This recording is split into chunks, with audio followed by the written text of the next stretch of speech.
Salut à tous, c'est Pang de la chaîne, bienvenue sur cette vidéo qui aujourd'hui va parler hypnose et manipulation et revenir sur un élément que je vous avais déjà partagé à plusieurs reprises, qui est le fait que même si vous connaissez les techniques de PNL, d'hypnose conversationnelle, de dark psychology, etc., vous pouvez hyper facilement vous faire embarquer dans des suggestions, des idées, des orientations, et que même si vous voyez ce qui est en train de se passer, il est souvent trop tard. Je reprends l'histoire d'une pote qui s'est fait plus ou moins draguer par un mec qui a commencé à lui donner beaucoup d'attention. Et on sait que deux points essentiels sont vraiment mis en avant pour réussir à avoir un rapport, si on reprend des mots de PNL, un lien avec les personnes, c'est l'attention qu'on leur porte, donc les strokes, les unités de reconnaissance, les petites attentions toutes bêtes, comment tu vas régulièrement, les prises de nouvelles ou demander des nouvelles quand la personne est en train de faire quelque chose. Ça paraît tout simple, tout bête, mais ça donne au fur et à mesure une reconnaissance de soi. Et dans un monde où on est de plus en plus dans le virtuel, où les relations sont parfois de plus en plus distantes, le fait que quelqu'un ou quelque chose fasse attention à vous apporte énormément de confiance et d'envie de continuer de recevoir ces strokes-là. La deuxième chose, c'est la sécurité. À partir du moment où la personne sécurise dans ses projets, ses idées, ce que vous êtes en train de mettre en place, qui, à chaque fois qu'il y a un doute, il y a une réponse, il y a quelque chose qui amène à apaiser la projection vers le futur, eh bien, on crée des rapports et des liens qui sont forts, puissants et facilement orientables. En gros, avec ces deux aspects, sécurité et stroke, donc unité de reconnaissance, vous avez un processus inductif dans le relationnel avec la personne en face de vous. Plus une personne a confiance en vous, oh il me paraît honnête, il me paraît sincère. Et si en plus vous ajoutez votre vraie sincérité, votre vraie capacité interne à montrer que ce que vous dites est vrai ou que votre intention est réelle. Et attention, les personnes qui manipulent peuvent avoir une réelle attention dans ce qu'ils font parce qu'ils ont un réel objectif derrière et ils savent que c'est un élément qui est essentiel dans leur construction et dans leur processus inductif. Donc, on a un processus inductif dans lequel la personne va rentrer dans cette notion de pace, lead, va se rendre compte parfois que c'est peut-être un peu excessif, que c'est un peu étrange, que c'est un peu particulier. Si à chacune des objections, la personne qui est en train de manipuler, qui est en train d'emmener dans une transe de plus en plus profonde la personne avec qui il discute,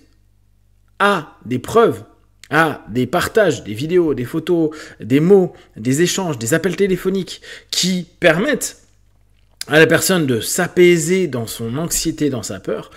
le doute va s'estomper de plus en plus, même si derrière il y a une petite voix qui dit « j'ai l'intuition qu'il y a quelque chose de pas cool qui est en train de se créer », notamment avec des suggestions cachées, entre guillemets, des transactions cachées si on reprend l'analyse transactionnelle, mais dans la version hypnotique, c'est-à-dire des commandes imbriquées, des orientations et des notions qui amènent dans un premier temps non pas un retour, donc des phénomènes post-hypnotiques, un retour de la suggestion pour des choses comme de l'argent, comme de l'attention, comme des gains quels qu'ils soient, mais des retours sur juste être dans la communication. Type, pense à me rappeler que quand tu auras fini ça, pour que je sois rassuré, n'hésite pas à m'envoyer un message, un smiley, un truc, etc. Et quand ça commence à passer, c'est-à-dire qu'il commence à y avoir cette interaction où les suggestions d'attention, de sécurisation sont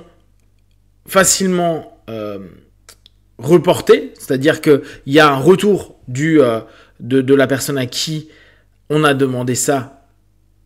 donne un feedback, à ce moment-là, on sait que la transe, induction plus la transe commence à être mise en place. Il y a des phénomènes hypnotiques, des phénomènes qui, au départ, n'ont rien à voir avec un bénéfice autre que officiellement l'attention et le partage qu'il va y avoir à ce moment-là, mais qui risquent, à un moment ou un autre, de passer sur autre chose. J'ai un service à te demander. J'ai quelque chose que je ne peux partager qu'avec des personnes de confiance. Mais tu sais que tu es la personne en qui en ce moment j'ai le plus confiance. On a créé quelque chose où on est en sécurité, où on se sent bien, où on peut tout se dire. Bref, à partir de là, il va y avoir des est-ce que tu pourrais ouvrir quelque chose pour moi? Est-ce que tu pourrais aller chercher quelque chose pour moi? Est-ce que tu pourrais me dépanner pendant un instant? Est-ce que tu peux prendre du temps pour ceci, cela? Tout en continuant à rassurer. Et même si, et c'est là où vraiment je vous invite à vous rendre compte de vos propres process, vous connaissez toute cette notion de psychologie noire, de tout ce qui est PNL, hypnose, conversationnelle, etc., vous pouvez vous rendre compte qu'il se passe des choses. Vous pouvez vous rendre compte que vous êtes en train de vous couper de notions plus rationnelles, objectives. D'ailleurs, même si vous en parlez à des potes, ils vont dire « Mais arrête, tu fais des conneries, tu le connais pas ou tu la connais pas, arrête de réagir comme ça. » Tu coupes et tu rationalises. Mais non, c'est quelqu'un qui est honnête. J'ai vu comment il se comportait. Il m'a appelé plusieurs fois quand j'étais en galère. Il m'a passé du temps, de l'argent, des choses dont j'avais besoin. Il était présent pour ceci ou cela, etc., etc. Et les autres, en extérieur, qui eux sont pas dans la transe, qui n'ont pas été induits, qui n'ont pas été suggérés, qui n'ont pas été approfondis,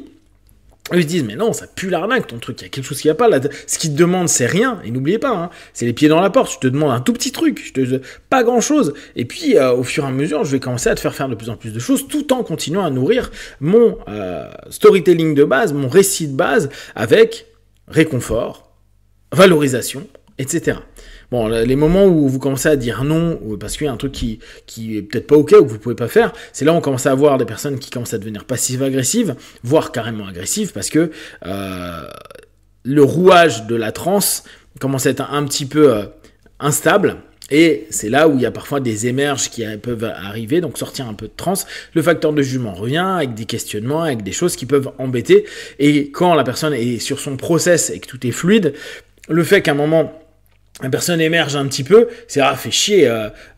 tout se passait bien et je dois recommencer à saupoudrer, réinvestir les ancrages que j'ai mis en place, les réactiver parce que la personne a besoin pendant un laps de temps que je réapprofondisse et je restabilise sa transe.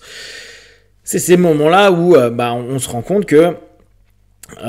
les personnes qui savent jouer avec ce type de manipulation, ont cette patience de dire ok, bon j'ai eu une fenêtre, un laps de temps où j'ai pu faire passer des suggestions avec des phénomènes post-hypnotiques, au départ juste je t'appelle, je te dis que je suis bien arrivé,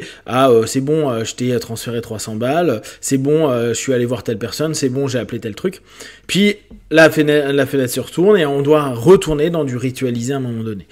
Se rendre compte de ce qui se passe ne nous aide pas forcément à grand chose parce que il y a ces phénomènes post-hypnotiques, c'est-à-dire qu'on a quand même adhéré à un ensemble d'éléments et de là, on sait bien, on a l'engagement qu'on a pris, plus ou moins consciemment, on a déjà eu des preuves, donc on s'auto-valide et on va se biaiser soi-même pour éviter les dissonances cognitives, pour se dire mais non, c'est pas possible, j'ai fait ça et en fait tout ça n'était qu'une arnaque et les personnes se font embarquer petit à petit à dépenser beaucoup d'argent. On le voit notamment avec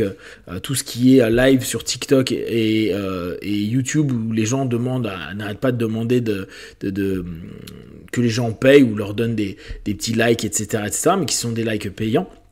Ce jeu sur l'émotionnel, ce jeu sur l'investissement, ce jeu sur bien sûr la réciprocité, à chaque fois que quelque chose est fait de manière ok pour le gain, va y avoir un retour, on a l'impression, et où on emmène la personne à être dans une espèce de t'es unique, t'es incroyable, t'es merveilleux, et à mesure, à chaque fois qu'il y a ça, on renourrit les deux éléments de base, sécurité et reconnaissance. En plus, si on donne un statut spécifique à la personne, t'es vraiment la personne la plus importante, la personne qui le fait le plus pour moi, la personne pour qui je serais capable de tout faire, les victimes, entre guillemets, vont avoir du mal à s'en sortir et souvent s'en sortent quand il y aura déjà eu pertes et fracas. Aujourd'hui, souvent d'un point de vue financier, mais ça peut être aussi d'un point de vue émotionnel, d'un point de vue intime, sexuel, etc. Malheureusement, beaucoup de personnes savent très bien utiliser qu'il l'ait appris ou pas, mais les notions et les principes de manipulation au travers de concepts hypnotiques la plupart du temps. Si vous avez des expériences ou tout simplement des retours sur cette logique-là, n'hésitez pas à partager sur Facebook, YouTube, j'y répondrai le plus rapidement possible. Et comme d'habitude, de tout ce que je propose, ne prenez que ce qui est bon et juste pour vous tester, observer, analyser et concluez. Be one, ciao.